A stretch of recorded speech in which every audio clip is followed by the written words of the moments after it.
Rais wa Jamhuri ya Muungano wa Tanzania, Mheshimiwa Daktari Samia Suluhu Hassan, leo amemwasili mtoto mchanga wa kike katika makazi yake Ikulu Chamwino, jijini Dodoma.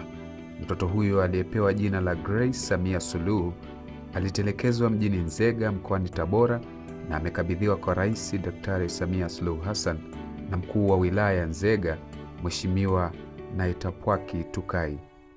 Akizungumza wakati wa kumkabidhi mtoto huyo, Mkuu wa Wilaya Tukai alisema mtoto huyo aliokotwa tarehe 17 ya Januari mwaka 2026 akiwa ametelekezwa katika eneo jirani na nyumba ya wageni ya Kasulu, Nzega mjini.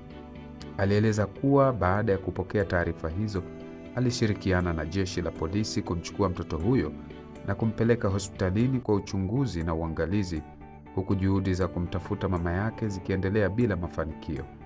Rais Dr. Samia Suluhu Hassan amemkaribisha mtoto huyo katika familia yake na kuahidi kumpatia malezi, ulinzi na huduma zote muhimu ili akue katika mazingira salama na yenye upendo. Rais amesema, wanaotupa watoto hawajui wanalolifanya.